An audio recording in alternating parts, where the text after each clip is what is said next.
Derecho romano 2.7. La familia 7.1. Concepto: la familia está organizada en Roma sobre la base del patriarcado. El papel del pater familias era el principal y de ahí que la madre ocupara un lugar completamente secundario. La familia se desarrollaba exclusivamente por vía de los varones. La mujer al casarse salía de su familia civil para pasar a formar parte de la familia del marido.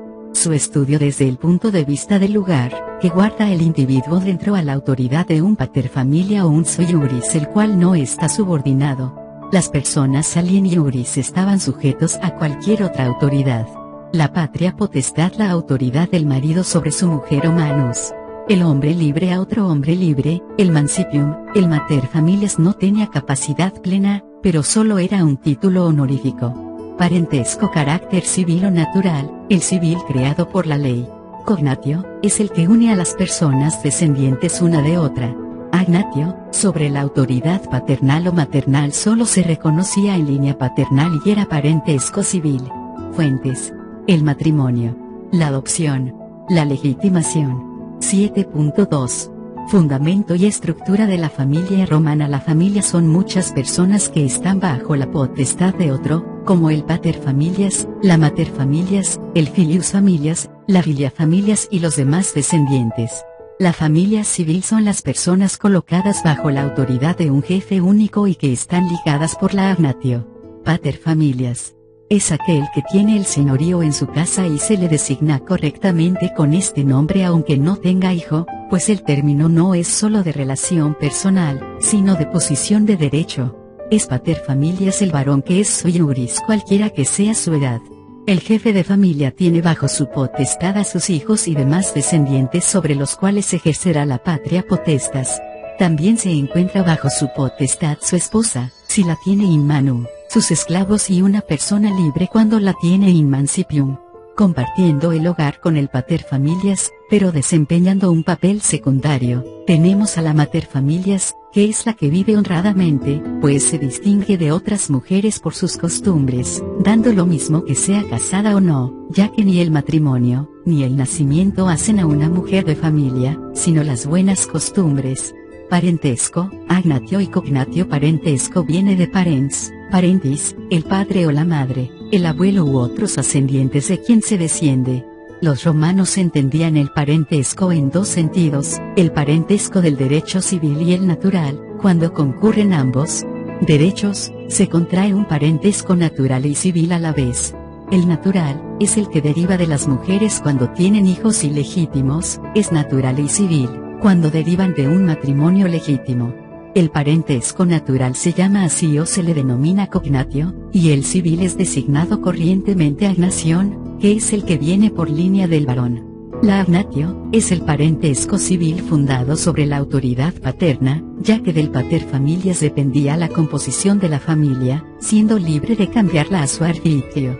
Cuando muere el cabeza de familia, los que le estaban sometidos empiezan a constituir distintas familias, pero continúan unidos por el parentesco agnaticio.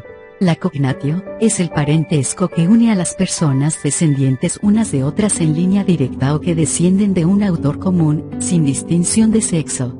Clases y grados de parentesco. Tenemos el parentesco natural y el parentesco por distingue. A. El parentesco en línea directa o recta, que se divide en dos, la ascendente y la descendente. De la primera derivan por el segundo grado las líneas colaterales.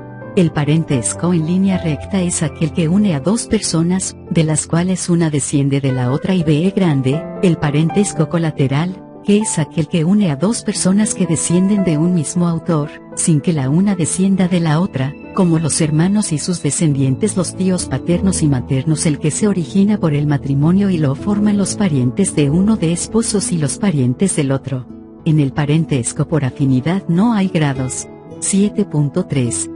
La patria potestad. La potestad puede resumirse en tres proposiciones. 1. El jefe de familia es el jefe del culto doméstico. 2. Los hijos de la familia son incapaces, como los esclavos, de tener un patrimonio, todo lo que ellos adquieren es adquirido por el pater familias. 3. La persona física de los sujetos a esta potestad está a la disposición absoluta del pater familias, quien los puede castigar, emplearlos en distintos trabajos, venderlos y aún darles muerte. Es fácil reconocer que la potestad paterna no podía ser clasificada en el derecho de gentes, pues está organizada en interés del padre, no del hijo, por eso la reglamenta el derecho civil. Fuentes de la patria potestad. La principal fuente de la potestad paterna son las iustae nuptiae, el matrimonio legítimo, pero cuando de ellas no nacen varones que perpetúen la descendencia, el antiguo derecho civil permitía la abrogación y después vinieron la adopción y la legitimación. La filiación es el lazo natural que relaciona a un infante con sus autores, produce efectos según la naturaleza de la unión de donde resulta. La filiación más plena es la que emana de la iustae nuptiae y que vale para los hijos la calificación de iberius y hijos legítimos. La filiación para producir efectos, debe ser legalmente cierta. Esta certidumbre existe siempre con respecto a la madre, porque el parto es un hecho fácil de constatar. La paternidad es naturalmente incierta, pero el matrimonio la suministra y este es su gran fin social. Para saber si la mujer ha podido concebir durante el matrimonio, se determinaron los límites extremos de la duración del embarazo. El límite menor del embarazo será de 180 días y el mayor de 300, el hijo será iustus si nace después de 180 días, contados desde la celebración del matrimonio, o dentro de los 300 días siguientes a la disolución de la iustae nuptiae, del matrimonio legítimo. Los principales efectos de la filiación legítima son: 1. Da lugar a la asignación o parentesco civil. 2. Crea una obligación recíproca de darse alimentos y para el hijo comprende además el beneficio de la educación. 3. El infante debe respeto a sus ascendientes. 4. El padre comunica a sus hijos su calidad de ciudadano romano y su condición social. La evolución de la adopción. Adrogatio. Hay dos clases de adopciones, una se llama adopción y la otra abrogación. Son adoptados los que son hijos de familia, los dependientes, son abrogados los que son independientes, sui iuris. La adopción es un acto solemne y personalísimo, que hace caer a un ciudadano romano bajo la potestad de otro ciudadano, estableciendo entre ellos artificialmente las mismas relaciones civiles que hubieran nacido de la procreación ex iustis nuptiis, de matrimonio legítimo. Formas de la adrogación. La adrogación es designada así, porque el que adroga es rogado, es decir, interrogado si quiere que la persona a la que va a adrogar sea para él hijo según el derecho, y al que es adrogado, se le pregunta si consiente que así se haga. En la adrogación se distinguen tres épocas. En la primera el colegio de los pontífices debe estudiar el proyecto de la adrogación. Después el proyecto es aprobado por los comicios por curias, ante las cuales se hacen tres preguntas o rogaciones, una al adrogante: ¿quiere tener al adrogado por iustus filius? La segunda al adrogado: ¿consiente en que el adrogante adquiera sobre él la patria potestas? La tercera rogatio se hacía al pueblo para saber si consagraba la voluntad de las partes. En la segunda época los comicios por curias estaban representados por 30 lictores y es evidente que solo la voluntad de los pontífices fue la que decidió. En la tercera, la voluntad del príncipe termina por imponerse y sustituir a la de los pontífices, por potestad del emperador. Efectos de la adrogación. El adrogado cae bajo la potestad del adrogante con el mismo título que un descendiente nacido ex iustis nuptiis. También pasan a la nueva familia sus descendientes y todos pierden los derechos de agnación inherentes a su antigua familia, tomando el nombre de la familia del adrogante. Los bienes del adrogado pasan a poder del adrogante. Posteriormente Justiniano dispuso que solo tuviera el usufructo de ellos, quedando la nuda proprietas para el adrogado. El adrogado queda obligado a las cargas del municipio del adrogante. Si más tarde fuera emancipado, dejará de ser hijo del adrogante y ciudadano de aquella ciudad. La adopción produce la extinción de la patria potestas del padre natural y la creación de una nueva potestas. En la adrogación solo se crea la patria potestas. Con Justiniano, para que la adopción fuera consumada, el padre natural declaraba su voluntad ante el magistrado en presencia del adoptante y del adoptado, debiéndose hacer contar en acta pública. Efectos de la adopción. El adoptado solo cambiaba de familia y tomaba el nombre de adoptante, perdiendo su parentesco civil o de agnación con su anterior familia, aunque conservando con ella su calidad de cognado. El que ha sido adoptado, retiene la cognación, pero pierde los derechos de agnación. Tanto para abrogar como para adoptar, es necesario tener la capacidad para obtener la patria potestas, de donde serán incapaces los esclavos, los hijos de familia y las mujeres. Sin embargo, Diocleciano permitió que una madre pudiera adoptar en virtud de haber perdido a sus hijos.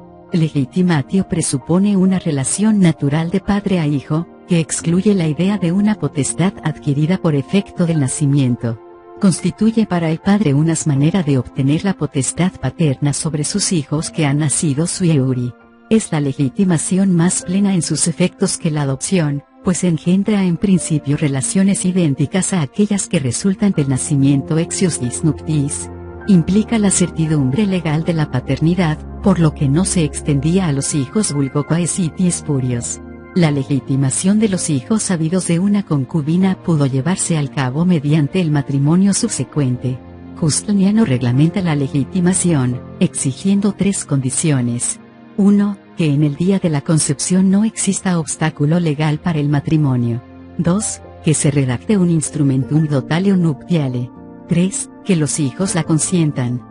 Cuando el matrimonio era imposible, el padre podía dirigirse al emperador para que por rescripto legitimara a sus hijos. Aspecto patrimonial de la patria potestas. Los peculios. Surgimiento de la capacidad patrimonial del filius familias. La constitución de la familia civil romana gira en el interés exclusivo del pater familias. El hijo de familia no puede tener nada en propiedad, todo lo que adquiera pasa al patrimonio único del pater familias. Puede hacer acreedor al padre, pero no puede obligarlo a comprometer su patrimonio haciéndolo deudor. El hijo en su actividad contribuye a acrecentar ese patrimonio familiar, sobre el que considera tiene una copropiedad latente. Cuando muere el pater familias, su titular, recoge esos bienes a título herede sui, herederos suyos. El padre acostumbraba dejarle al hijo ciertos bienes que formaban un peculio profecticio, sobre los cuales tenía cierta libertad de administración para conservarlos y tratar de acrecentarlos con su industria, conservando siempre el padre la propiedad de ellos. Si el hijo es emancipado, el peculio le puede ser recogido o le puede ser dejado, a opción del pater familias. A partir del reinado de Augusto, se admite que los hijos de familia sean propietarios de los bienes adquiridos con ocasión del servicio militar, formando un verdadero patrimonio con el nombre de peculio castrense. Constantino en el año 320 organizó el peculio casi castrense en beneficio de los hijos de familia que tenían un puesto en el palacio del emperador, pudiendo guardar para sí sus salarios y regalos. Posteriormente este favor se extendió a los emolumentos que obtenían los hijos de familia en el ejercicio de las profesiones liberales. El peculio adventicio estaba formado por los bienes que el hijo heredase de la administración, estando reservada la propiedad al hijo. Se daba el mismo tratamiento a los bienes recibidos de ascendientes maternos, hasta que finalmente, Justiniano declara como propiedad del hijo los bienes que adquiera por cualquier modo, sin importar la procedencia, reservando al pater familias su disfrute y administración. Extinción de la patria potestad referida a la emancipación. La patria potestad se extingue por acontecimientos fortuitos. 1. La muerte del pater familias, en cuyo caso los que estaban sometidos directamente se harán sui iuris. 2. La pérdida de la ciudadanía del padre. 3. La reducción a la esclavitud del padre. 4. La elevación del hijo a ciertas dignidades tanto religiosas como políticas. 5. La caída en esclavitud del hijo. 6. La hija por caer in manu. Actos solemnes. Los actos solemnes que ponen fin a la patria potestad son la entrega en adopción y la emancipación. En el derecho de Justiniano la adopción hecha por un ascendiente es la única que extingue la potestad del padre. La emancipación no es necesariamente una ruina o un castigo para el hijo, ya que en lugar de pasar a una nueva potestad se torna sui iuris y puede tener patrimonio propio. Vista en sus procedimientos, la emancipación no es más que una combinación de manumisión vindicta y de la emancipación. Es una aplicación de los tres principios siguientes. 1. La potestad paterna da derecho para vender al hijo y someterlo al mancipium de un tercero. 2. Cuando se trata de un hijo varón en el primer grado, la potestad paterna se rompe por tres mancipaciones sucesivas. Con respecto a los otros descendientes basta con una. 3. El mancipium se disuelve, como la dominica potestas, por una manumisión vindicta. En sus efectos el emancipado se vuelve punto sui iuris, conservando sus derechos anexos a la cognación, aunque no los de la agnación. El pretor le conserva sus derechos de sucesión con relación al padre y a los ascendientes paternos. 7.4. El matrimonio romano no exige ni solemnidades de forma, ni la intervención de autoridad alguna, sea esta civil o religiosa. La ley misma no ofrece un modo regular de constatarlo.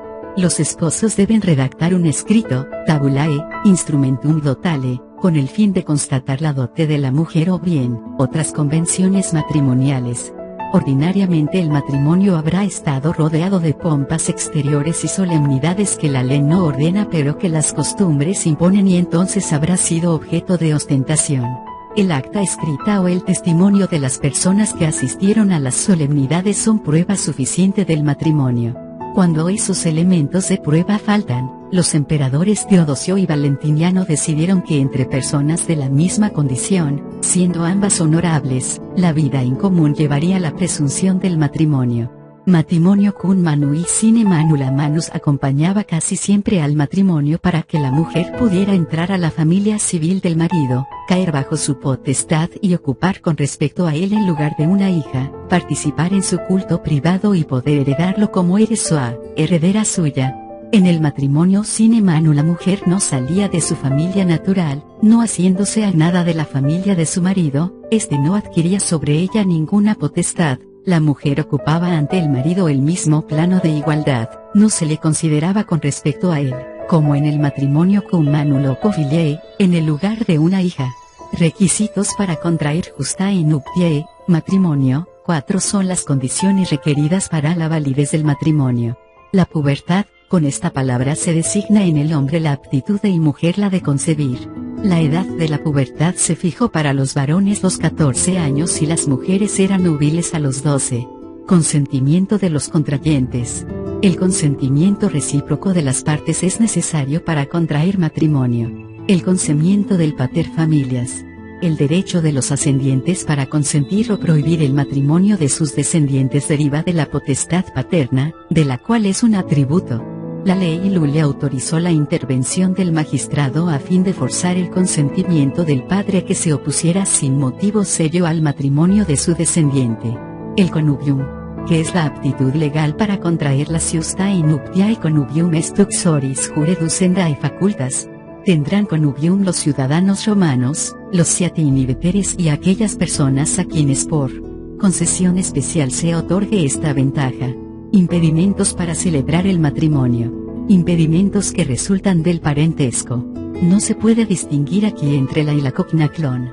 En línea recta o directa el matrimonio está prohibido infinitum, cualquiera que sea el número de grados que separen al ascendiente y al descendiente.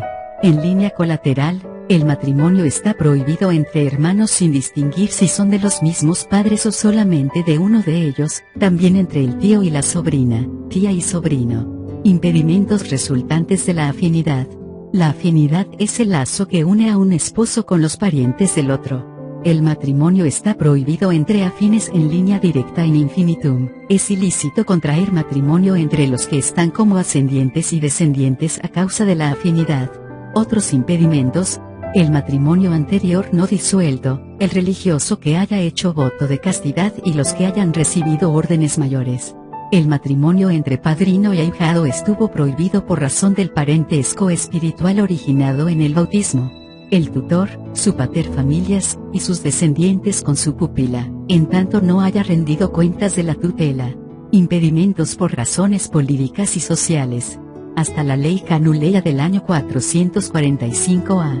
C. Estuvo prohibido el matrimonio entre patricios y plebeyos, entre los ingenuos y libertinos, entre los manumitidos y los senadores, sus descendientes en el primer grado y sus demás descendientes per masculos, por vía de varones.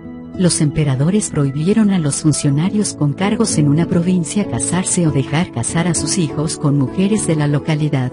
Bajo el reinado de Marco Aurelio y Cómodo se prohíbe el matrimonio entre el tutor y su pupila, entre el curador y la mujer menor de 25 años colocada bajo su vigilancia. La misma prohibición se dirigía al padre del tutor y del curador. Consecuencias jurídicas de la iustae nuptiae e efectos del matrimonio con respecto a los cónyuges. El matrimonio establece entre los cónyuges una societas vitae, comunidad de vida.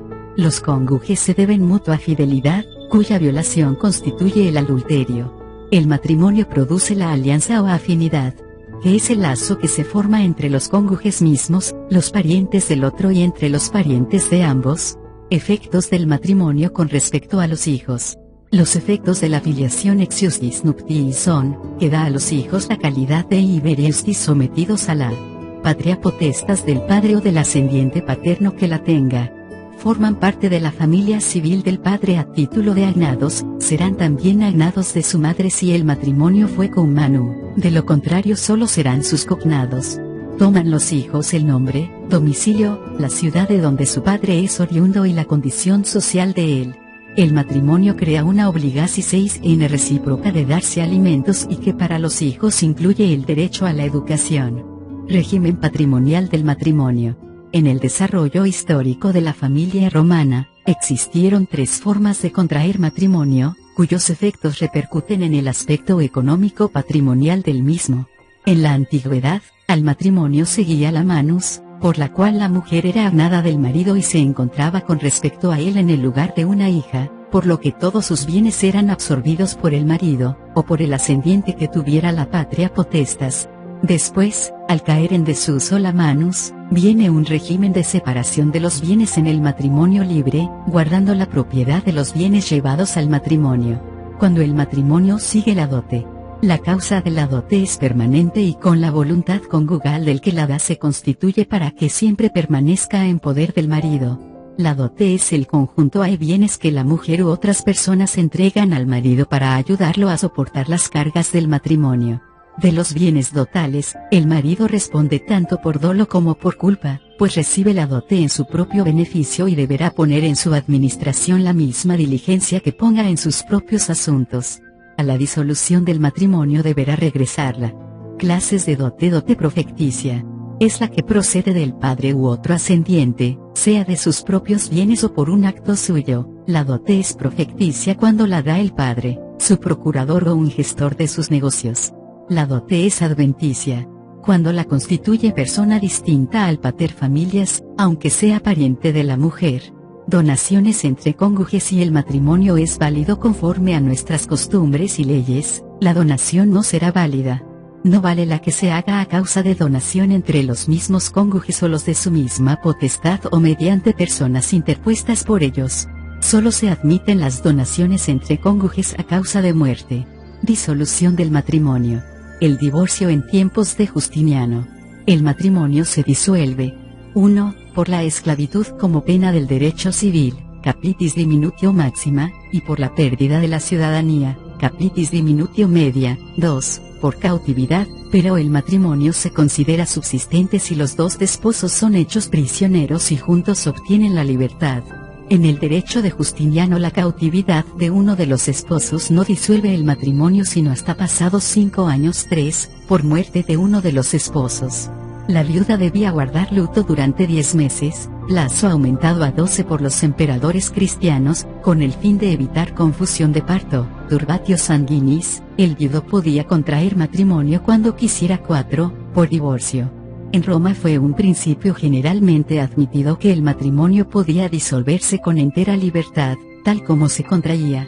El divorcio es la ruptura voluntaria del lazo conyugal, puede resultar del consentimiento mutuo de los cónyuges, bona gratia, o de la voluntad de uno solo, en cuyo caso se dice que es por repudio. El divorcio por repudio puede hacerse cuando hay motivo legal, infidelidad, atentado contra la vida del cónyuge, y cuando no hay causa para repudiar, en cuyo caso se castiga al cónyuge generalmente con pérdidas patrimoniales. Matrimonio. Se llama iustae nuptiae o iustum matrimonium, a la unión conyugal monogámica llevada a cabo de conformidad con las reglas del derecho civil romano. Su fin la procreación de hijos. Modestino. Es la unión de un hombre y una mujer implicando igualdad de condiciones y comunidad de derechos divinos y humanos. Tienen dos elementos: un subjetivo, la interacción de los contrayentes, y el objetivo, llámese marido y mujer. Elemento llamado affectio maritalis, se expresa por el honor matrimonial, esto es, el trato de esposos se dispensan en público, muy especialmente el marido y la mujer. 7.5. Los esponsales, los esponsalia, son una promesa recíproca de que en un futuro próximo contraerán matrimonio los esposos. Los esponsales se realizan por el consentimiento de los contrayentes. Las iustae nuptiae podrá estar precedidos por un acuerdo entre los futuros cónyuges a sus padres, es la promesa de futuras nupcias, se conoce como esponsales y no daba lugar a acción alguna para exigirle el cumplimiento. Para contraer matrimonio, pubertad de los futuros esposos, consentimiento de los esposos, consentimiento del jefe de familia, connubium. Nota: pubertad 12 años mujer, 14 del hombre. 7.6. El concubinato. El concubinato debió su frecuencia a las disposiciones que prohibían el matrimonio entre los ingenuos y los libertinos. Se tomaba por concubina a aquella con quien el matrimonio estaba vedado. Fue bajo Augusto cuando el concubinato obtuvo su sanción legal, apareciendo como un matrimonio inferior, inaequale coniugium, paro sin nada de deshonroso, y que se distingue de la iustae nuptiae solo por la intención de las partes y por un afecto menos digno en su vivacidad y menos respetuoso para la mujer. El concubinato se contrae sin las formalidades de las iustae, es necesaria la pubertad de las partes, no se requiere el consentimiento del pater familias, no podrá contraerse entre personas cuyo parentesco o afinidad los volvería incapaces para contraer iustae nuptiae. El concubinato es incompatible con el matrimonio no disuelto, no pudiéndose tener a la vez esposa y concubina. Ser ciudadano romano y quedaba ser aceptados por latini salvo los latini veteres. Disolución del matrimonio.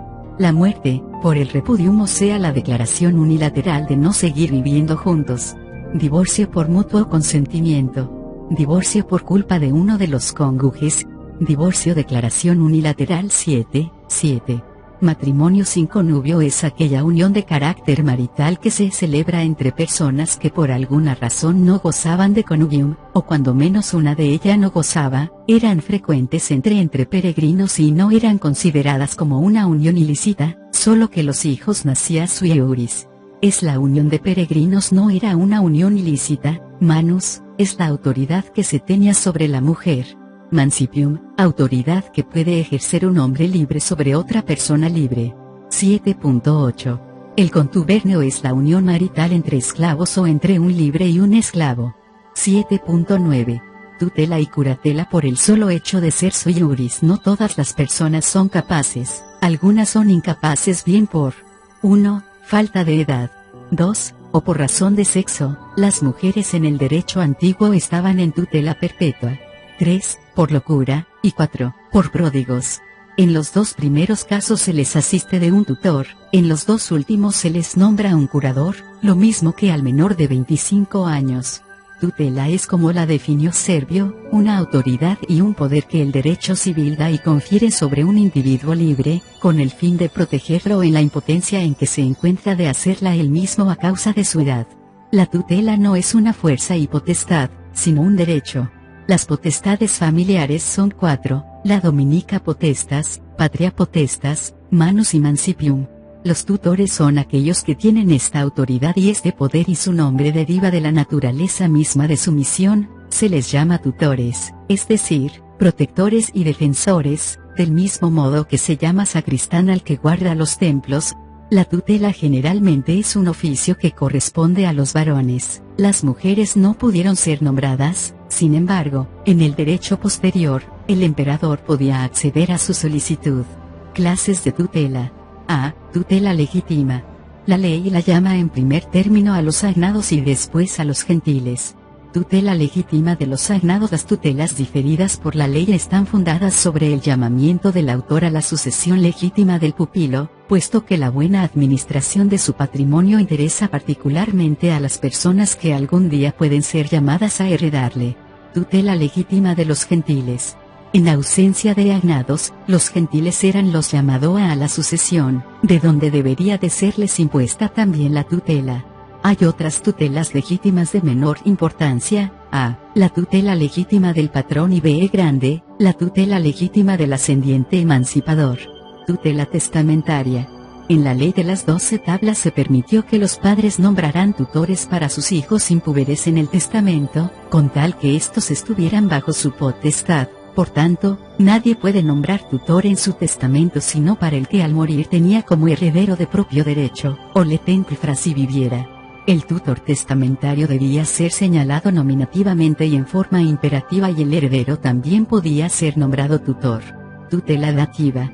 Tiene lugar cuando no hay tutor testamentario ni legítimo, o cuando hay necesidad de nombrar un tutor certae causae.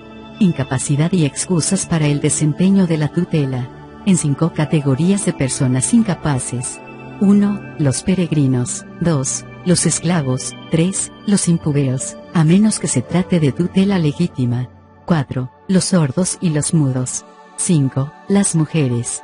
Justiniano generaliza la incapacidad de los impúberos y añade nuevas causas que afectaron a los menores de 25 años, a los militares, a los obispos. Permitió tutelar a la madre y a la abuela a falta de tutor testamentario. Son causas de excusa para el desempeño de la tutela: la enfermedad, la extrema pobreza, el desempeño de un cargo público, el número de hijos, por encontrarse en campaña, por tener un proceso pendiente en contra del pupilo, por analfabetismo, por estar ya desempeñando 3 tutelas o 3 curatelas, por haber cumplido los 70 años, así como la enemistad manifiesta del nombrado tutor con el padre de los huérfanos.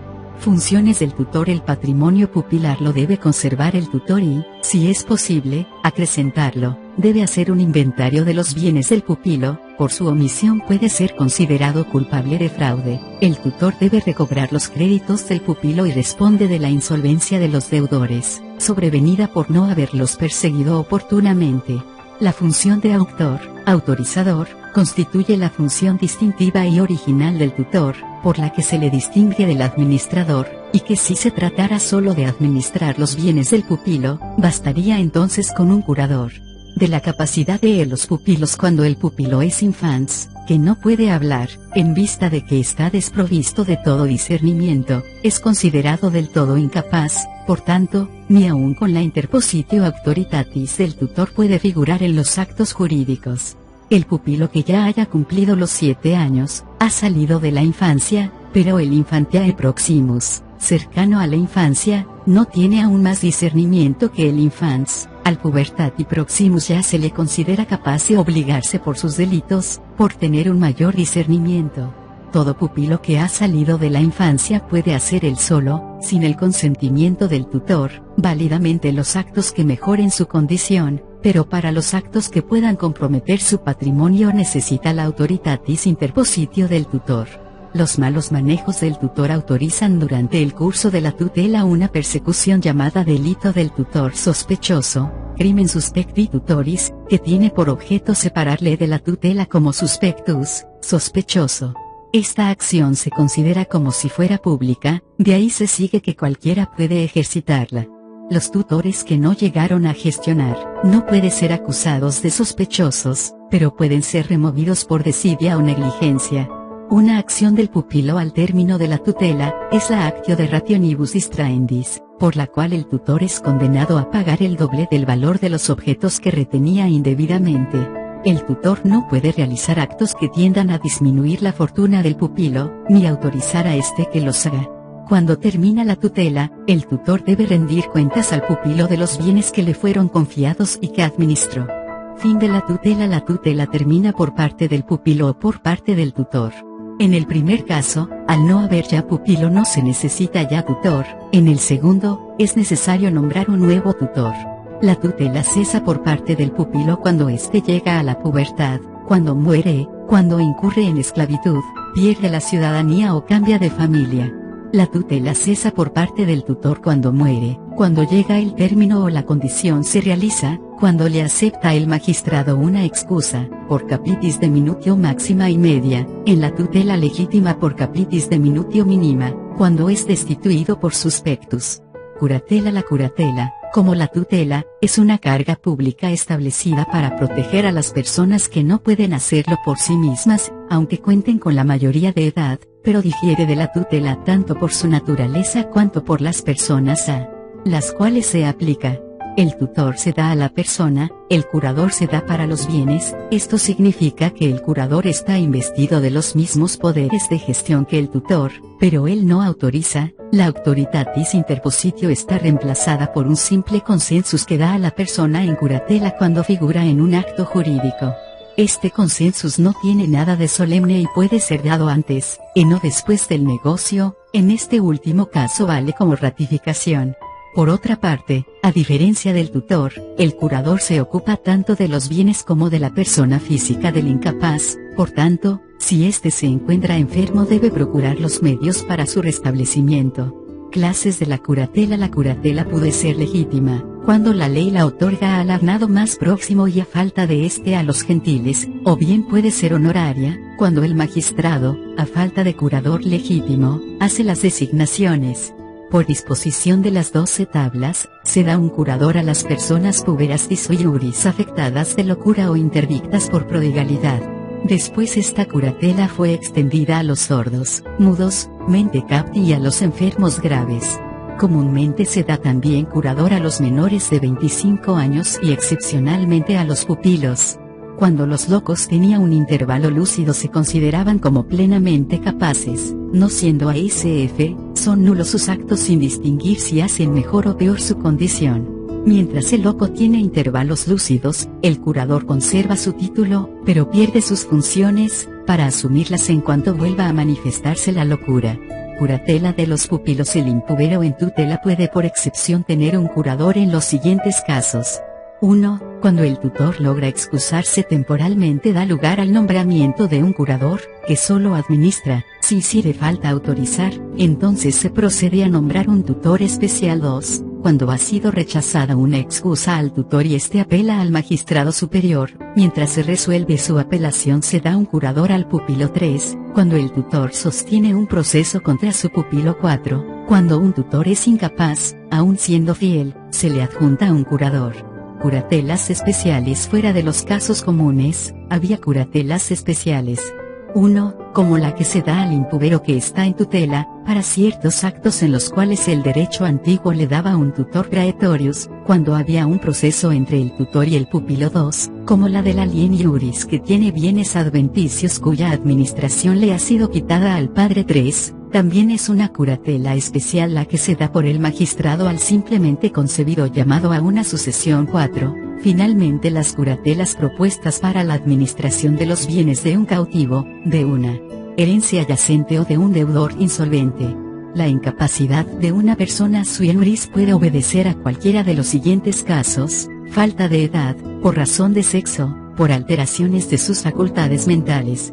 Tutela, el poder dado y permitido por el derecho civil sobre una cabeza libre o a efecto de protegerlo en virtud de que a causa de sus edades puede defenderse por sí mismo. Tutela de impuber, se basa en el manejo de la fortuna del pupilo. El tutor no podía ser sujeto activo o pasivo del pupilo. Para ser tutor se necesita los siguientes requisitos: ser ciudadano romano, tener 25 años, ser del sexo masculino. Tutela testamentaria, testamento del paterfamilia. Tutela dativa, nombrado por el magistrado. Tutela legítima, por la ley de las 7 tablas. La autoritas, es cuando el menor tiene la edad de hasta 7 años. Tutela perpetua de la mujer, legal, testamentaria, dativa. Curatela. Los locus furiosis y los pródigos también para sordomudos y enfermos mentales. De los menores de 25 y menores de 14 furiosi, siempre están sometidos a la institución pródigos la persona que dilapida el patrimonio de la familia heredado de sus ancestros. Curatela de los menores de 25 años. Se creía que las personas menores de 25 años estaban en desventaja intelectual, por tal razón tenían que ser protegidos. Curatela de los pupilos. Tutela de impúberes, si existe un proceso entre pupilo y el tutor. Si el tutor interrumpía temporal su tutela, si el tutor no era capaz de administrar los bienes del pupilo y mientras se nombraba a otro tutor. 8. Derecho procesal civil es el derecho de las acciones. Justicium, se utiliza para nombre de una rama del derecho, sirvió para designar al derecho de acudir a la autoridad a la pretensión del autor. Partes autor y demandado reos podían ser representados por un procurador o cognitor. Este era representante común y corriente, cognitor representante nombrado. Podía acusar el tutor en nombre del pupilo, cuando un ciudadano ejerce una acción popular, cuando una persona interviene en nombre del esclavo, para pedir su libertad. La perjuros era cuando los litigantes actuaban de mala fe. Magistrados y jueces. Los pretores fueron una figura importante, imparte justicia, los jueces eran ciudadanos. Sistemas procedimentales. Legis actione, en la monarquía. Procedimiento, el ordo indiciorum privatorum. Extraordinario. Litis contestación, acto en donde se cierra la litis. Fase apud indicem, el tiempo de dictar sentencia, vías de ejecución.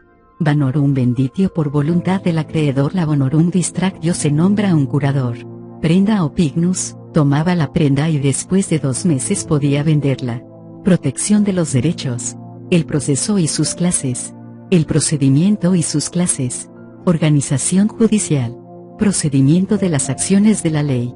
El procedimiento formulario. Los procedimientos especiales. Procedimientos extraordinarios. Las acciones civiles y honorarias. Acciones reales y personales. Acciones prejudiciales, preparan el litigio. Acción rei persecutorio penal y mixta, la repercutoria es la que busca recuperar un objeto, una sanción. Mixta, ambas la recuperan y una sanción. Acciones privadas y populares. La privada, en defensa de la persona. Popular, defensa del interés público. Acciones ciertas e inciertas. Acción arbitraria. Acción perpetua y temporal. Acción derecho escrito y de buena fe. 9. Derecho patrimonial romano. Los derechos reales estaban dentro del comercio y las que estaban fuera del comercio. Derecho divino y por derecho humano, res communes y res publicae. Res mancipi y res nec mancipi.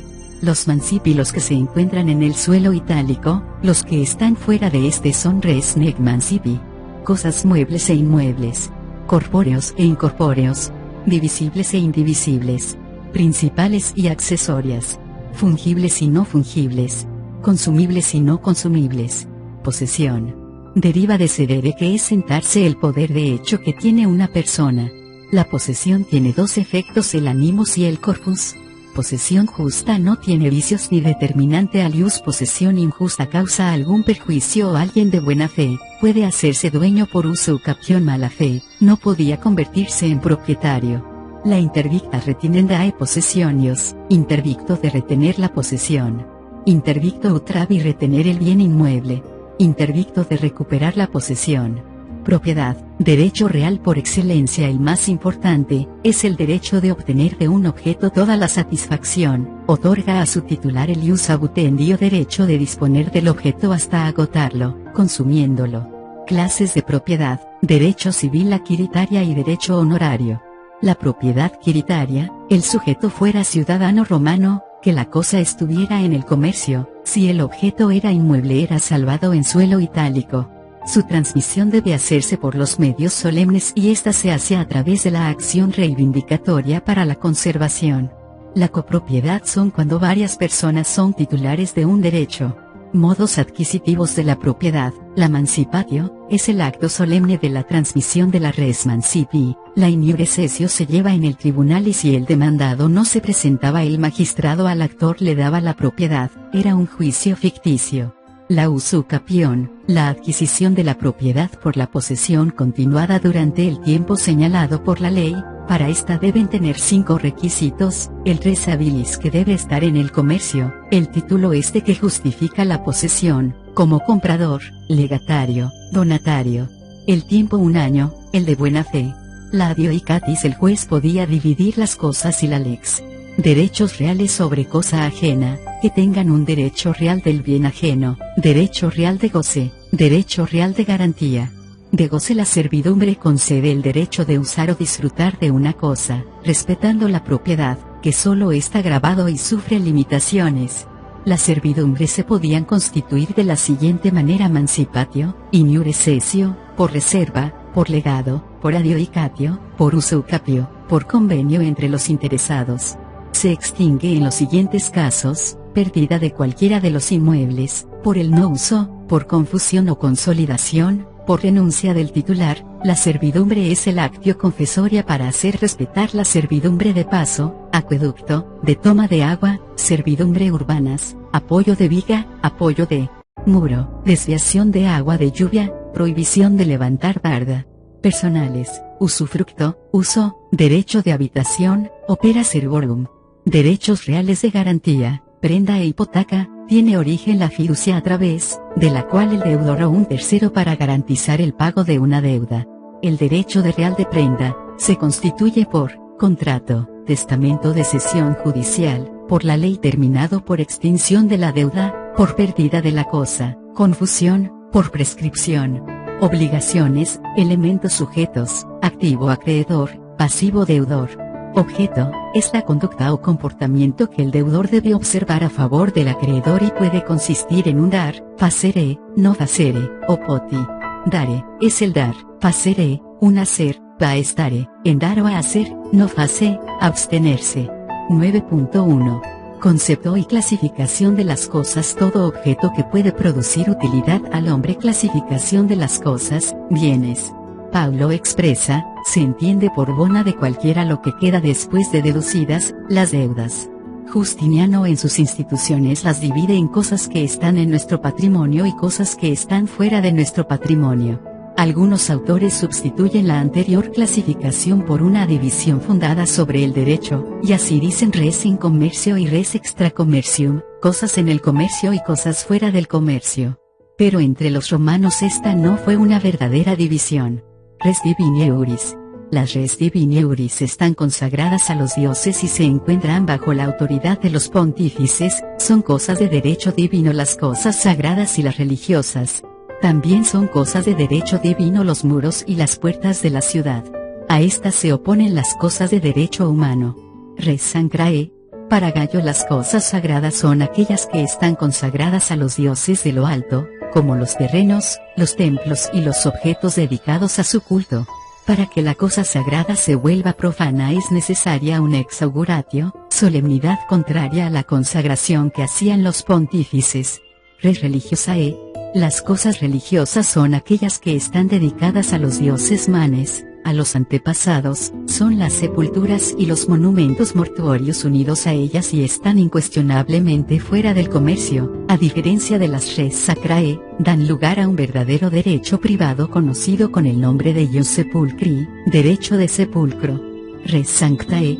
Cosas santas son las puertas y los muros de la ciudad, porque encerraban a sus dioses. No significan cosas santas, sino cosas cuya violación está penada. Res humani iuris. Las cosas que pertenecen al derecho divino son de derecho humano, llamadas también profanas por oposición a las divinas. Estas se dividen en res comunes. Se llama así a ciertas cosas que por su naturaleza escapan a toda apropiación privada, tales como el aire, el agua corriente y la mar. Res publicae. Son las cosas afectadas a un uso público, bien que aprovechen a todos por el efecto de un disfrute directo e inmediato, como las plazas públicas, los caminos, los ríos, los puertos, o solamente por una consecuencia de su destino, como los arsenales y las fortalezas. Res universitatis. Las universitates son las corporaciones y las ciudades, son personas morales que tienen pertenencias para el uso de sus miembros. Así, las ciudades tienen teatros, baños, calles, que son de uso común de los ciudadanos. Res privatae singularum.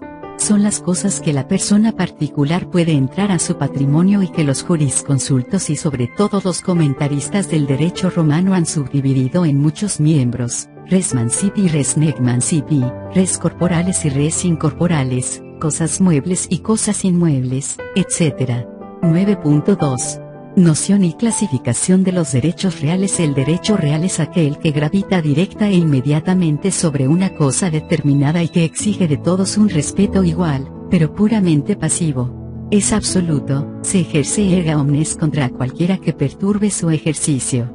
El derecho de crédito consiste en una relación especial entre dos individuos determinados, de los cuales uno puede exigir al otro determinada prestación que según el derecho común le es debida. El derecho personal es relativo, por cuanto se ejerce solamente contra la persona del obligado. Consecuencias. 1. Por lo mismo que el respeto al derecho real se impone a todos, de hecho está expuesto a los atentados de cualquiera.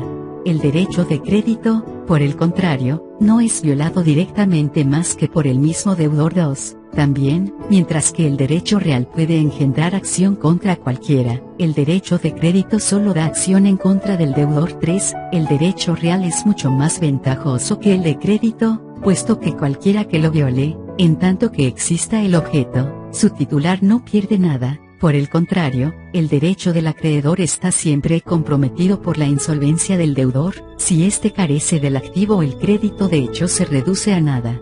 Esquema de derechos reales. Los romanos consideraron a la propiedad como el derecho real por excelencia, teniendo una posición eminente sobre los demás derechos reales, a los cuales llamaron iura in re aliena, derechos sobre la cosa ajena, siendo estos las servidumbres prediales, servitutes o iura praediorum, el usufructo y el uso. Dentro de las servitutes tenemos a las servitutes personarum, servidumbres personales, establecidas a favor y en beneficio de las personas, y las servitutes praediorum, constituidas en ventaja de los predios.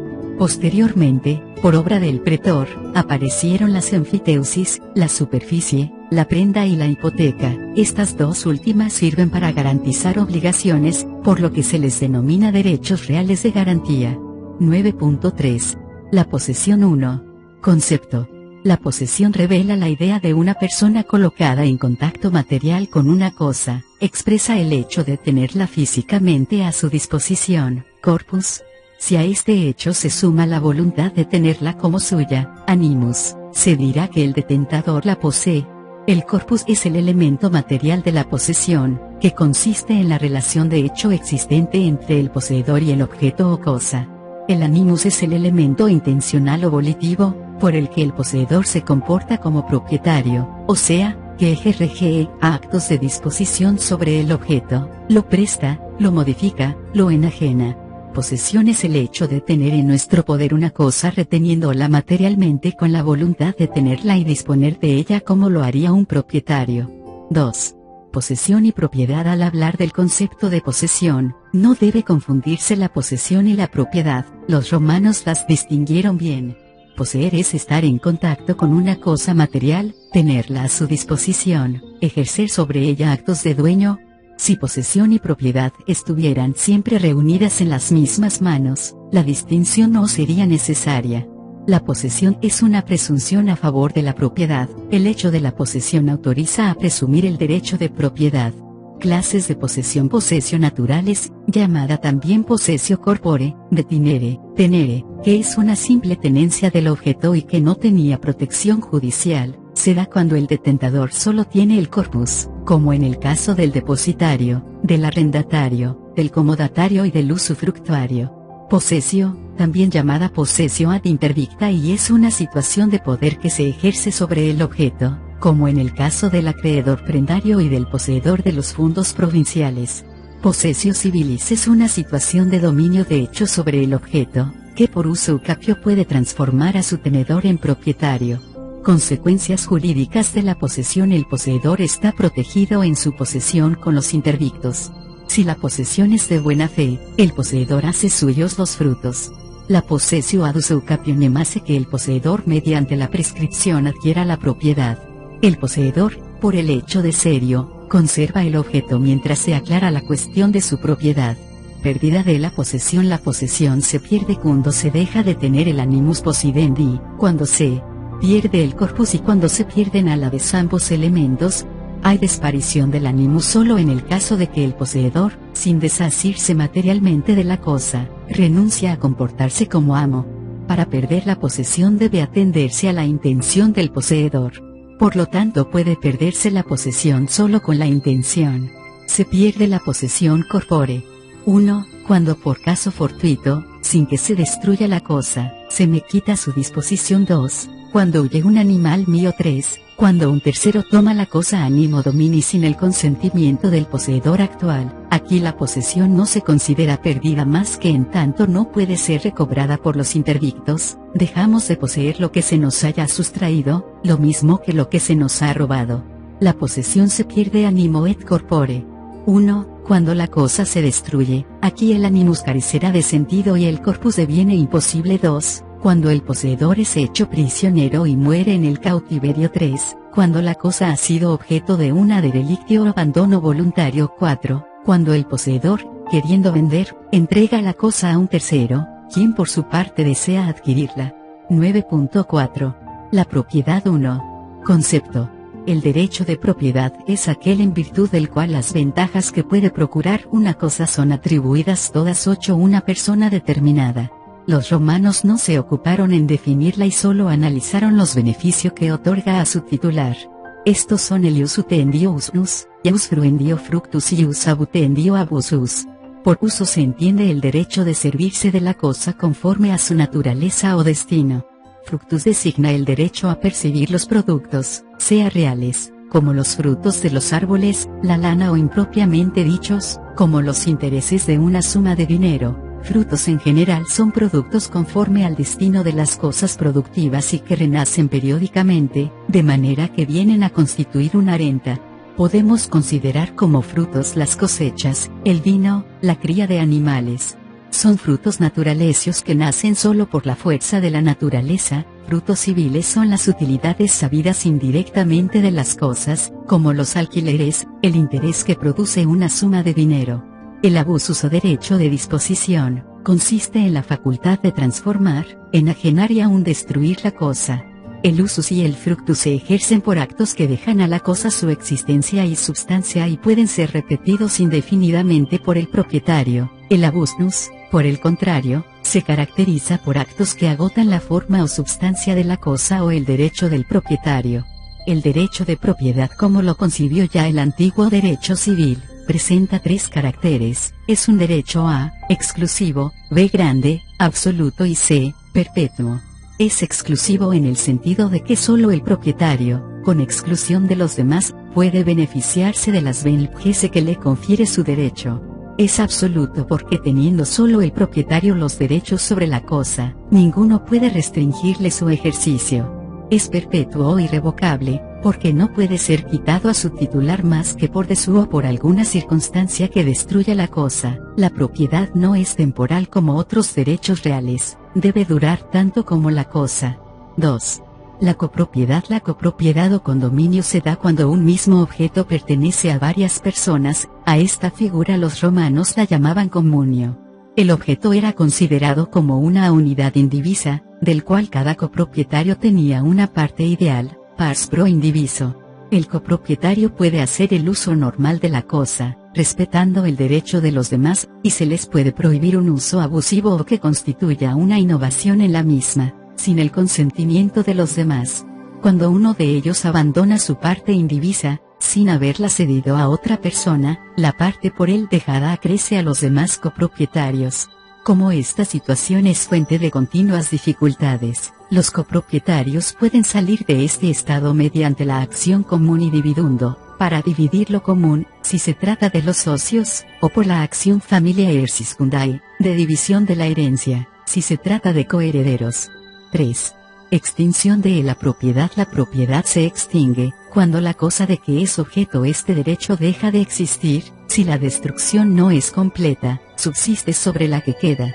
Cuando la cosa deja de ser susceptible de propiedad privada como un esclavo manumitido, una cosa profana que se consagra y se torna sacra. Cuando un animal salvaje recobra su libertad. Si se ha abandonado una cosa, deja inmediatamente de ser nuestra y se hace inmediatamente del que la ocupa. Fuera de estos casos la propiedad es perpetua en el sentido de que el tiempo no ejerce influencia sobre ella. La propiedad puede pasar de una persona a otra transmitiéndose, pero sin extinguirse. Modos de adquirir la propiedad. La propiedad puede adquirirse a título particular o a título universal. En el primer caso, la adquisición tiene por objeto único la propiedad de una o varias cosas individualmente determinadas. En el segundo, per universitatem, es el patrimonio entero o una parte alícuota del patrimonio de una persona viva o difunta lo que viene a fundirse en nuestro patrimonio. Otros autores dividen los modos de adquisición en modos originarios y modos derivados. Originario es el que implica adquisición sin enajenación, cuando nos hacemos propietarios sin intermedio de ninguna otra persona, por el hecho de tomar la cosa y disponer de ella. Derivado es aquel por el cual recibimos la propiedad por mano de otra persona, quien nos la transfiere. Modos originarios de adquirir la propiedad. La occupatio. La occupatio se realiza sobre las cosas que no pertenecen a nadie, implica adquisición sin venta o transmisión. No se sucede a nadie en la propiedad, de donde se sigue que obtenemos una propiedad franca, libre de todo gravamen. Lo que no es de nadie se deja por razón natural al que lo ocupa. La accesión. Este modo de adquirir la propiedad pertenece al derecho de gentes, como la occupatio y la traditio, consiste en adquirir una cosa como accesoria de otra cosa que ya nos pertenece, es un modo natural de adquirir. Habrá adquisición por accesión cuando alguna cosa accesoria esté unida o incorporada a una cosa principal. El propietario de la principal se hará propietario del conjunto, pues la cosa accesoria pierde su individualidad. Casos en los que se incorpora una cosa mueble a otra inmueble. Del aluvión. El aluvión son los restos y partículas de yodo que el río va acumulando lentamente en las orillas. Como nadie puede reclamar estas partículas, pertenecen al dueño del campo así aumentado. Avulsio. Acontece lo contrario, cuando la fuerza de la corriente arranca un pedazo de terreno y lo deposita en otra parte, su propietario puede reclamarlo, pues los romanos ven aquí una justa posición y no una absorción de uno de los terrenos por el otro. El dueño del inmueble principal se hace propietario del pedazo de terreno depositado por las aguas cuando éste se asiente y los vegetales se echen raíces. La usucapio. La usucapio es una forma de adquirir la propiedad por la posesión continuada, no opera inmediatamente como las otras formas, sino que resulta a la larga y mediante ciertas condiciones. Es adquisición de la propiedad al término exigido por la ley. Para que adquiramos la propiedad, la posesión debe descansar sobre una causa justa, debe ser de buena fe y continuada. Cumplida la prescripción, el antiguo propietario pierde ipso jure su derecho de propiedad junto con la acción reivindicatoria. Derechos reales de goce sobre la cosa ajena iura in re aliena. Esquema general. Podemos dividir a los iura in re aliena, derechos sobre la cosa ajena, en derechos relaes de disfrute y derechos relaes de garantía. Entre los primeros tenemos las servidumbres reales o prediales, las servidumbres personales, las emfiteusis y la superficie. Entre los segundos, se encuentra la prenda y la hipoteca, que se caracterizan por ser derechos accesorios, no susceptibles de ejercerse en varias ocasiones como los primeros. Derechos reales de garantía son llamados así porque son constituidos a favor de un acreedor para reforzar el cumplimiento de la obligación por parte del deudor, asegurándole su cumplimiento al conceder al acreedor ciertas facultades sobre pertenencias del mismo deudor. El acreedor tiene sobre esas acciones reales para perseguirlas en manos de quien se encuentren, para hacerse poner en posesión de ellas. Los derechos reales de garantía son derechos accesorios, se adhieren a una obligación cuyo cumplimiento garantizan. Estos derechos no tuvieron un gran desarrollo, pues los romanos prefirieron la garantía personal. Los derechos reales de garantía son la prenda y la hipoteca, pero les precede la enajenación con fiducia. La fiducia cum credito te contracta. Contrato de buena fe con el acreedor, implica la venta de una cosa por mancipatio o por iniurecesio, que hace el deudor al acreedor para garantizarle el cumplimiento o pago de su crédito, seguido por un pacto de fiducia, de buena fe, por medio del cual el acreedor se compromete con el deudor a transferirle, una vez que se la haya pagado, la propiedad de esa misma cosa. Por virtud de esta operación, el acreedor se hace propietario de la cosa, que retendrá hasta ser pagado, pudiendo reivindicarla aún contra el deudor. En el caso de no ser pagado, puede venderla para recuperar su crédito y dar el excedente, si lo hay, al deudor. La enajenación con fiducia presentaba graves inconvenientes para el deudor, le quitaba el uso del objeto y lo exponía a recuperar lo deteriorado por el hecho o negligencia del acreedor, más aún, lo exponía a perderlo si el acreedor lo vendía antes del vencimiento. Además, no podía emplear el objeto para conseguir más préstamos. El acreedor podía dejar el objeto en manos del deudor, pero era en arrendamiento o a título de precario, siendo este revocable a voluntad, y aquel no impedía que el acreedor pudiera vender el objeto, teniendo el deudor solo la acción personal fiduciae, de buena fe, contra el acreedor. El pignus o prenda, viene de puño, pues lo que se da en prenda generalmente se entrega con la mano, por lo que piensan algunos que la prenda solo se puede constituir sobre bienes muebles. La prenda es otro de los derechos reales de garantía que se contraen no solo con la entrega o tradición del objeto, sino también con la mera convención de las partes. Como la prenda se constituía para garantizar al acreedor el cumplimiento de una obligación, se convenía entre las partes que en el caso de no ser pagado el acreedor, éste podría vender el objeto, pero no podía ser forzado a venderlo si no quería. Cuando no se ha convenido que el objeto pueda ser vendido, el acreedor puede venderlo, pero previamente debe instar al deudor 3 veces para que le pague. Con el producto de la venta el acreedor se paga lo que le era debido, debiendo devolver el excedente al deudor, hiperocha, o demasía. Cuando el acreedor recibe el importe de su crédito de manos del deudor, debe restituir el objeto que recibió en prenda. Anticresis. Relacionada con la prenda está la anticresis, pacto en virtud del cual el deudor autorizaba a que el acreedor se sirviera del bien y los frutos obtenidos los aplicara al pago de los intereses y satisfechos estos, a la suerte principal. Pignus Gordianum. La prenda se extingue cuando el deudor hace el pago al acreedor, pero el emperador Gordiano dispuso que subsistiera para garantizar otros créditos que tuviera el deudor para con el mismo acreedor. La hipoteca es favorable tanto para el deudor como para el acreedor. Para el deudor porque no pasa al acreedor ni la posesión del objeto, quedando este en poder del deudor, quien podrá servirse de él y ofrecerlo en garantía de ulteriores créditos. Es conveniente la hipoteca para el acreedor, porque para la persecución del objeto, se da al acreedor una acción real. La hipoteca es un derecho real que gravita sobre un bien afectado al cumplimiento de una obligación.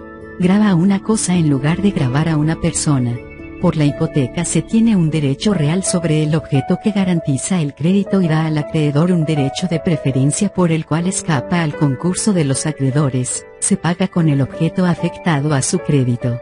El acreedor tiene también el derecho de persecución sobre el objeto para que éste le sea entregado de manos de quien lo tenga, desconociendo las enajenaciones y constituciones de derechos reales posteriores al nacimiento de la hipoteca. Finalmente, el acreedor tiene el derecho de vender la cosa gravada, ius vendendi o ius distraendi.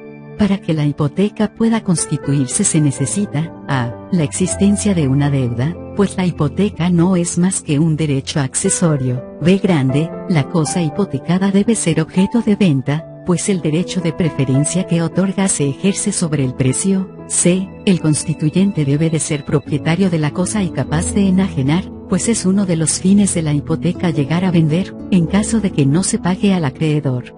Constitución de la hipoteca. La hipoteca puede originarse por pacto, acuerdo entre las partes bastaba para crear el derecho real de hipoteca. Se trata de un pacto sancionado por el derecho pretorio, pactum vestitum. Testamento, el de cuius utilizaba este modo de constituir la hipoteca sobre de los bienes hereditarios, cuando deseaba garantizar a su legatario una renta vitalicia o una pensión alimenticia. Hipotecas tácitas. Hipotecas tácitas son aquellas que la ley crea, de ordinario por interpretación de la voluntad de las partes, o por favor hacia un acreedor incapaz. Tiene una hipoteca tácita especial. 1. El arrendador de un fondo rural sobre los frutos y cosechas. 2. La hipoteca del arrendador de una casa sobre todos los muebles y objetos introducidos a ella. 3. En el derecho justiniano, la hipoteca de los legatarios sobre los bienes de la sucesión. Tiene una hipoteca tácita general. 1. El fisco, sobre los bienes sus administradores y deudores. 2. Los pupilos y los menores de 25 años sobre los bienes de sus tutores y curadores. Esta hipoteca creada por Constantino, fue extendida por Justiniano a los locos. 3. la mujer casada y sus herederos, bajo Justiniano, sobre los bienes del marido para garantizar la devolución de la dote. Extinción de la hipoteca. La hipoteca se extingue por la vía de consecuencias o directamente.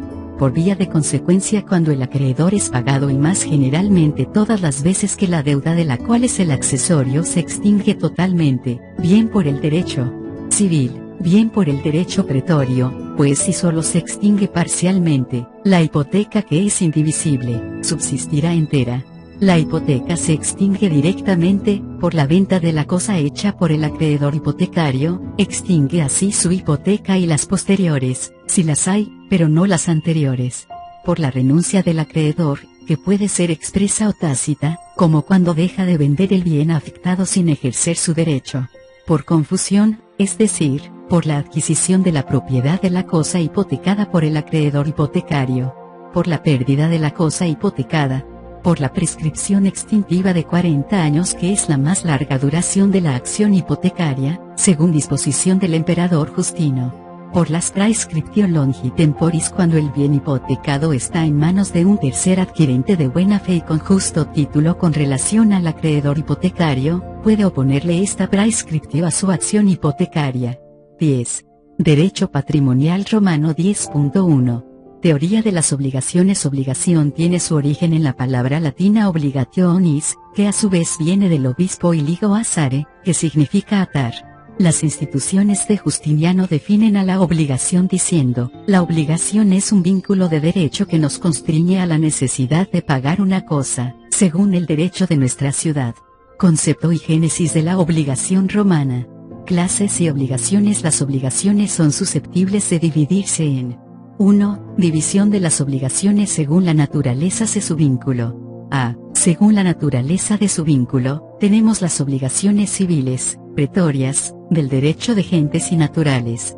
En las civiles la parte activa o acreedor, siempre cuenta con una acción para que la parte pasiva pueda ser coaccionada y le preste la conducta prometida o debida. Esta obligaciones en un principio solo ligaban a los ciudadanos romanos, a los quirites. Las obligaciones son pretorias cuando el pretor las ha establecido en virtud de su jurisdicción, esto es, se encuentran en su álbum, dando al acreedor una acción para hacer valer su derecho frente al deudor. La fuente principal de estas obligaciones es, desde luego, el pretor, pero también tiene como fuente al edicto de los ediles curules y a las disposiciones del prefecto del pretorio, cuyos edictos adquieren fuerza obligatoria por orden del emperador Alejandro Severo. Las obligaciones del derecho de gentes eran las que procedían de los contratos derivados de este derecho, tales como el comodato, el depósito, la compraventa, etc., y las obligaciones que hacían no ser comprometían tanto a los ciudadanos romanos como a peregrinos. Las obligaciones naturales son aquellas en las que el acreedor no cuenta con una acción procesal para hacer valer su crédito. Este se encuentra desprovisto de acción, aunque no de consecuencias jurídicas. Si el deudor cumple con lo que debe, su pago es válido y no le da lugar a la condictio indebiti, condición de lo indebido. El cumplimiento de una obligación natural puede garantizarse con garantías reales o con garantías personales. Obligaciones stricti iuris, de derecho estricto. Son aquellas que provenían de negocios a el antiguo derecho lo que eran rigoristas y formales, como el nexum, la estipulación, etc., en las cuales el deudor se encontraba obligado a lo contratado sin que razones de justicia o de equidad pudieran aumentar o disminuir el contenido de su deber. Obligaciones bonae fidei, de buena fe. Estas obligaciones se originaron de contratos de buena fe introducidos por la benéfica influencia del derecho de gentes. Obligaciones perfectas e imperfectas. Son obligaciones perfectas aquellas provistas de acción, lo cual permitía al acreedor obligar judicialmente al deudor a su cumplimiento. Dentro de estas tenemos a las obligaciones civiles y a las obligaciones pretorias. Las obligaciones imperfectas están desprovistas de acción y no permiten al acreedor compeler judicialmente al deudor omiso, pero si se cumplen, el derecho les reconoce efectos. Estas son las obligaciones naturales. La obligación natural es aquella fundada en el derecho natural y en la equidad y que por tanto no dan acción para exigir su cumplimiento, pero que una vez cumplidas por el deudor, autorizan al acreedor a retener lo pagado por razón de ellas. División de las obligaciones según su objeto. Según la naturaleza de la prestación, desde el punto de vista del objeto, tenemos entre otras, las siguientes obligaciones. Obligaciones de dar. Dare son aquellas cuyo objeto consiste en la transmisión de la propiedad de una cosa o en la constitución de otro derecho real sobre la misma. Obligación de hacer. Facere Papiniano dice, el término hacer comprende toda clase de hacer, dar, pagar, entregar dinero, pasear. Las obligaciones de hacer conllevan la realización de un hecho por parte del obligado, como cavar un pozo, pintar una casa. Obligación de prestar. Praestrare son aquellas cuyo objeto no consiste en propiedad de una cosa o en constituir un derecho real sobre la misma, sino tan solo en conceder el simple uso de una cosa a una persona, como en el caso del comodato o la locación. Obligación de no hacer. No facere consisten en una abstención, en un no hacer por parte de deudor, es decir, que se cumple con esta obligación. Obligaciones positivas o negativas, estas se encuentran resumidas en las anteriores, serían las de dare, praestare y facere. Obligaciones negativas serían las de no hacer, non facere. Obligaciones simples y obligaciones compuestas. Las primeras son aquellas que solo comprenden una prestación, las segundas, las que o implican varias prestaciones. Obligaciones divisibles u obligaciones indivisibles. La obligación se considera divisible cuando por razón de su objeto se ejecutara en partes. Son indivisibles cuando su objeto no puede fraccionarse, pero como el objeto de la obligación finalmente puede ser apreciado en dinero, casi no habrá obligación que no pueda ser reducida a divisible. Obligaciones genéricas y obligaciones específicas. Las genéricas son aquellas cuyo objeto consiste en la entrega de cuerpos quae pondere, número, mensura, continentur, esto es, que se pesan, se cuentan o se miden. Tienen como objeto las cosas llamadas genéricas, fungibles o consumibles, cosas que son intercambiables y cuya pérdida no libera de su obligación al deudor. Genera non pereunt. Las cosas genéricas no se extinguen. Por el contrario, la obligación específica tiene por objeto la entrega de tal cuerpo, determinado individualmente, de modo que si perece el deudor queda liberado de su obligación, generalmente. 3. División de las obligaciones según los sujetos que en ellas intervienen. De acuerdo con este criterio de división de las obligaciones, tendremos, obligaciones de sujeto fijo, determinado o invariable y obligaciones de sujeto indeterminado o variable y obligaciones de sujeto activo o pasivo único y de sujeto activo o pasivo múltiple. 10.1.3. Fuentes de las obligaciones. Contrato, acuerdo de voluntades entre varias personas que produce obligaciones. Delito, hecho contrario al derecho y castigado por la ley. Cuasi contrato, es como el contrato, produce obligaciones pero carece de consentimiento. Cuasi delito, es un ilícito no clasificado entre los delitos. Otras fuentes de las obligaciones. Los pactos, la ley, la sentencia de la oración unilateral. 10.1.4. Elementos de las obligaciones. La obligación crea un lazo de derecho, vinculum, que tiene dos extremos, supone dos sujetos, uno activo, otro pasivo. La obligación tiene el efecto de sujetar a dos personas, en cierta medida la una de la otra, quitándole algo de su libertad natural y haciendo adquirir a la otra una cierta ventaja que no está contenida en el simple ejercicio de la suya. La persona ligada es el debitor o reus, deudor o reo. La dueña del lazo recibe el nombre de creditor, acreedor. La ley pone a la disposición del acreedor determinados medios coactivos, las acciones y las vías de ejecución, para lograr que el deudor preste la conducta debida. La obligación tiene un objeto determinado, debitum o res debita, que consiste en una determinada conducta que el deudor debe prestar a su acreedor, alicuium solvendae rei. El objeto de esta obligación siempre debe ser apreciable en dinero. La obligación una vez nacida es naturalmente perpetua, ya que ningún lapso basta para hacerla desaparecer. El tiempo por sí solo no podrá modificar la relación una vez establecida entre dos personas. Efectos de las obligaciones. Transmisión de las obligaciones. La cesión de créditos, es la transmisión de crédito. El acreedor original transmite el crédito cedente al nuevo acreedor cesionario. Asunción de deudas, es la cesión de deudas, se sustituye a un deudor por otra persona, que asume la deuda. 10.1.7. extinción de las obligaciones, pago o cumplimiento, novación, sustitución de una obligación por otra, confusión, que coincidan en una misma persona las calidades de deudor y acreedor, pérdida de la cosa debida, que no sea imputable al deudor, el mutuo desistimiento o consenso, concurso de causas lucrativas, cuando el acreedor adquiere por diferente causa el objeto que se la adeuda, muerte del deudor. Estas operan ipso iure. Las siguientes operan op excepciones, compensación. 11. Contratos y cuasicontratos. 11.1. Concepto de contrato y sus elementos. Convenio puede definirse como un simple acuerdo de voluntades que, sin ser un contrato, produce consecuencias jurídicas en orden al nacimiento, modificación o extinción de obligaciones. Es el consentimiento de dos o más personas que se ponen de acuerdo respecto a un objeto determinado, et est pactio dvorum plurium in idem placitum et consensus.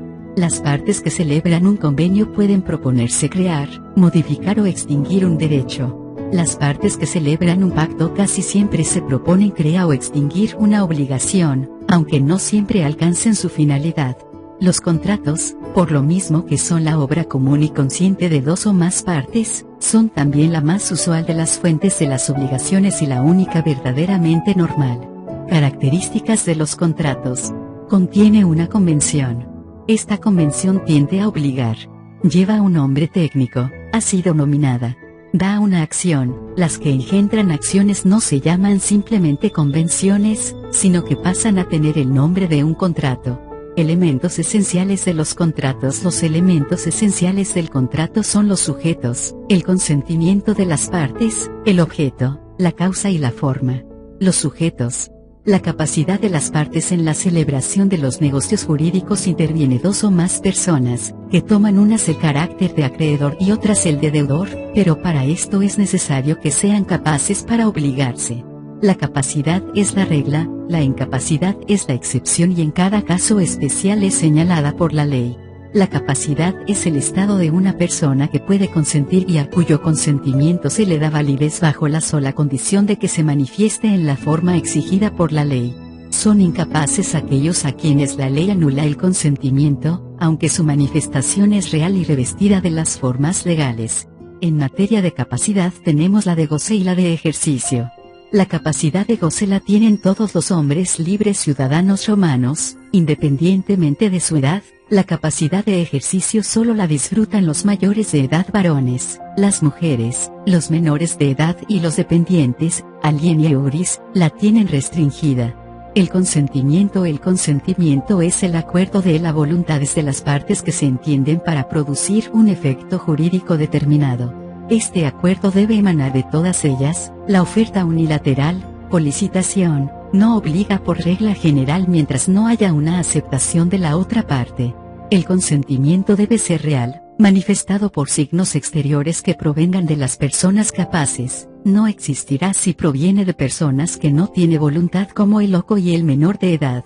Faltará también el acuerdo cuando las partes han creído consentir, pero un error ha destruido su consentimiento. Estos errores pueden ser: error sobre la naturaleza del contrato, error sobre la identidad de la persona, error sobre el objeto, error sobre el precio, error sobre la sustancia, error sobre la calidad. El objeto del contrato es la prestación a la cual se compromete el deudor para con su acreedor y a la que éste tiene derecho y sin la cual no sería concebible la obligación. El objeto de un contrato consiste en la creación de una o varias obligaciones, el hecho o la conducta del deudor hacia el acreedor, id quod debetur. El objeto de la obligación consiste siempre en dare, facere o praestare. Facere y praestare tienen una significación amplia en la cual comprenden todo aquello que puede ser objeto de una obligación. Praestare comprende una categoría especial de hechos, aquellos que se aplican a una cosa corporal sin exigir ni arte, ni creación de ninguna especie, los hechos que consisten en poner de una manera más o menos completa una cosa corporal o incorporal a la disposición de un tercero sin hacerlo propietario. Requisitos del objeto de las obligaciones. El objeto debe ser lícito.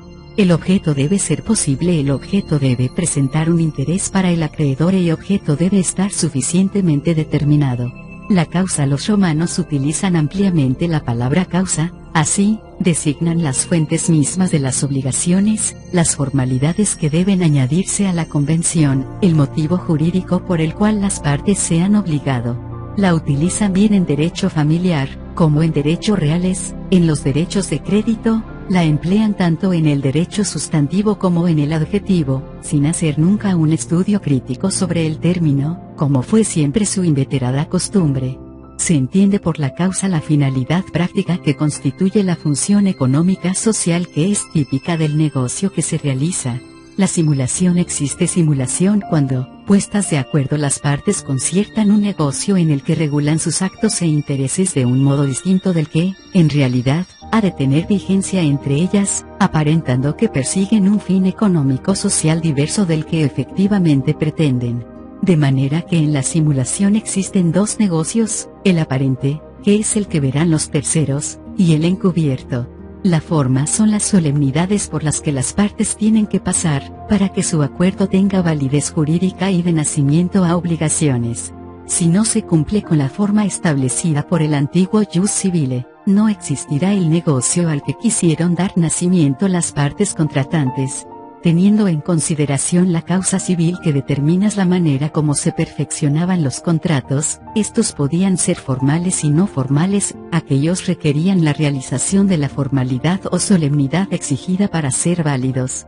La forma es el molde objetivo por el cual las partes debían pasar su convenio o pacto para que éste fuera obligatorio. Clasificación de los contratos. Los contratos verbales se perfeccionan por la formulación de la palabra. Los contratos literales uso de la escritura. Los contratos reales con la entrega de la cosa. Los contratos consensuales dependen del consentimiento de las partes. Los contratos nominados e innominados, los primeros tienen nombre específico y los segundos no forma parte de los contratos clásicos. 11.8. Los pactos, el hecho de que dos o más personas se pongan de acuerdo respecto de un objeto determinado, sin existir alguna formalidad. Pactos nudos producen obligaciones de carácter natural, pero no están protegidos por alguna acción. Pactos vestidos gozan de una acción para su protección jurídica. Estos se dividen en pactos adyectos, aquellos que se pueden anexar al contrato, pactos legítimos cuya obligatoriedad fue dada por las constituciones imperiales y pactos pretorios. 11.9. La donación se entiende por donación todo acto de liberalidad por el cual una persona, el donante, se empobrece voluntariamente a favor de otra, donatario. 11.10. Los cuasicontratos son las figuras parecidas al contrato, pero carecen de consentimiento, enriquecimiento ilegítimo y la gestión de negocios. 12. Fuentes de las obligaciones. 12.1. Delitos y cuasidelitos, hecho contrario al derecho y castigado por la ley. 12.1.1. Delitos públicos y delitos privados. Delitos públicos, afectan el orden social y se persiguen de oficio. Delitos privados, perseguidos a petición de parte ofendida, castigados con una multa a favor de la víctima, que podía ser reclamados a través de juicio ordinario, derecho civil, robo, aprovechamiento doloso de una cosa con el fin de obtener ventaja, daño en propiedad ajena, lesiones, derecho honorario, rapiña, intimidación, dolo y fraude. 12.1.2. Cuasidelitos es un ilícito no clasificado entre los delitos. 12.1.3. Otros actos ilícitos generadores de obligaciones. 13. Derecho sucesorio. 13.1. Fundamento y concepto de la sucesión hereditaria es el hecho jurídico mediante el cual una persona llamada heredero, pasa a ocupar dentro de un conjunto de relaciones patrimoniales, de todos los derechos transferibles y transmisibles no extinguibles el lugar de otra denominada causante. 13.2. Adquisición de la herencia. El heredero adquiere la herencia por mera apertura del testamento y no podía rechazarla. Si era esclavo no tenía posibilidades de sustraerse de la herencia, aunque se compusiera de más deudas que bienes. Si el heredero es un extraño, se necesitaba aceptación expresa o tácita para adquirir la herencia. 13.3. Sucesión universal. Mortis causa, sucesión por causa de muerte, conocida como herencia o sucesión universal, comprende el libre poder de disposición del pater, pero en esta el causante dispone en vida para después de su muerte de sus bienes.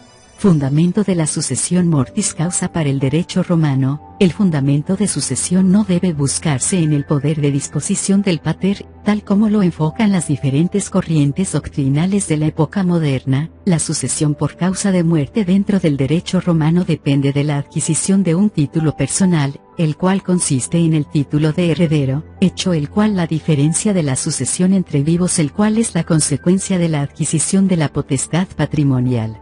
Todos los conceptos fundamentales de la herencia romana se basan en este concepto, que la sucesión hereditaria es una consecuencia necesaria de la adquisición del título de heredero, el cual viene a ser, por lo tanto, una verdadera condición subjetiva de capacidad para la adquisición universal del patrimonio o del difunto. El presente enfoque parece contraponerse al criterio de algunos autores modernos, quienes opinan que, realmente el problema del fundamento de sucesión no puede separarse de la propiedad.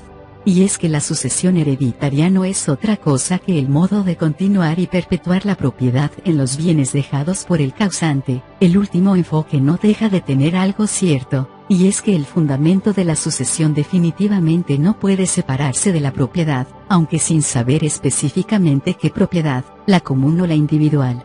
Pero además, debe quedar claro que en sus orígenes, los primeros rasgos de la sucesión mortis causa se manifestaron dentro del sistema social basado en la agrupación común o familiar, y los romanos supieron garantizar esto a través del continuador, recayendo esta la figura del heredero. Clases de sucesión mortis causa. Al momento de producirse el fallecimiento de la persona física o natural, se hace necesario establecer un continuador quien se constituye en la persona que recibirá el pecunio vacante del fallecido. Esta transmisión del patrimonio del denominado causante puede ser realizado de diferentes formas. La primera consiste en que la persona, estando aún con vida, disponga voluntariamente de sus bienes para luego de su fallecimiento, en cuyo caso nos encontramos con la forma típica de sucesión por causa de muerte o mortis causa. La otra, cuando la persona la ha sorprendido ésta sin haber dispuesto de los mismos. En este caso, desde épocas inmemoriales, se ha dispuesto que sean sus sucesores los que determine la ley. Según nuestro estudio, en los tiempos de Roma, solo eran susceptibles de sucesión mortis causa, el pater familia, por ser este el poseedor del patrimonio, dejando de manifiesto el estrecho vínculo que existía en esa época entre la sucesión y el patrimonio. Para la doctrina romana, la sucesión por causa de muerte era una especie de las sucesiones universales, y ésta se fundamentaba en la figura central del heredero, que según los historiadores se utilizaba como sinónimo el término sucesión mortis causa y herencia, dejando de manifiesto que con el fallecimiento de una persona debía de existir un continuador de su figura. Debemos diferenciar la sucesión por causa de muerte de la sucesión inter vivos, la cual consistía en el hecho mediante el cual una persona ocupaba el lugar de otra persona con relación a un conjunto de relaciones patrimoniales, pero a diferencia de la primera, este acto se realizaba en vida de ambos. Esta se fundamentaba en la adquisición de una potestad. 13.4. Sucesión intestada resulta cuando una persona fallece, sin haber designado un sucesor determinado, por lo que los diferentes pueblos, y entre ellos el romano, basado en el vínculo de consanguinidad, consagró un determinado orden de llamamiento mediante el cual el pariente más cercano debe ocupar la posición de fallecido. En Roma, la sucesión intestada fue regida por 5 estatutos jurídicos distintos a través de su historia. La ley de las 12 tablas se estableció la preferencia de los sug. Esta clase comprendía a todos los filias familias que a la muerte del pater se convertían en sui iuris. La ley de las 12 tablas establecía 3 clases para suceder: los sui heredes, descendientes legítimos bajo la patria potestad del causante al tiempo de morir; la mujer in manu, el hijo adoptivo y el hijo póstumo, los agnados del difunto en su grado más próximo; y la de los gentiles. El sistema pretoriano, conocido como bonorum possessio, se fundamentaba en la costumbre. El pretor se enfrentaba a 2 contendores sobre el derecho a una herencia, y el pretor decidía previamente cuál de ellos debía considerarse durante el litigio como poseedor de la herencia. Reformas de los Senado-Consultos. El Senado-Consulto Orificiano de los tiempos de Marco Aurelio concedió a los hijos ser llamados a la sucesión de la madre, de preferencia a los cognados, y así fueron llamados también los nietos a la herencia de la abuela, cuando no hubiese hijos. El Senado Consulto de Trevelyan se llamó a la madre conjuntamente a las hermanas consanguíneas después de los descendientes del hijo del causante. En la época de Constantino, a la madre le fueron concedidos 1/3 de los bienes, en caso de que no tuviese el ius liberorum, y por último en la época de Justiniano, mediante una constitución las diferencias entre hombre y mujer fueron abolidas. Constituciones imperiales, con ellas fueron beneficiados los cognados, especialmente en las sucesiones intestadas. Posteriormente los cognados fueron asimilados cada vez más a los agnados y en especial los descendientes de ambos sexos y los sobrinos.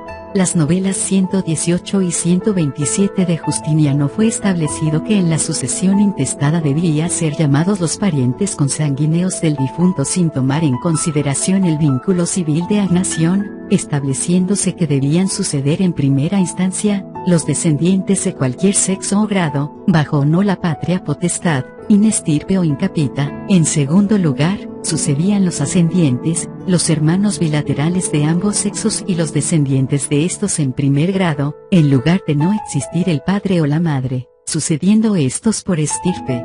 En el próximo orden seguían los hermanos o hermanas unilaterales, o sus descendientes en primer grado, en lugar del padre o la madre. 13.5. Sucesión testamentaria, acto jurídico, mediante el cual una persona dispone de sus bienes para después de su muerte. Dentro del derecho romano, uno de los negocios jurídicos más importantes era el testamento, siendo que en la ley de las 12 tablas se establecía, los herederos, intestados, solo pueden tener la sucesión no habiendo heredero testamentario. En la configuración jurídica del pueblo romano se encuentra el hecho de que la figura de la sucesión testamentaria es la máxima exaltación de los principios de la apropiación privada, los cuales sirvieron de base para la formulación de los siguientes sistemas económicos.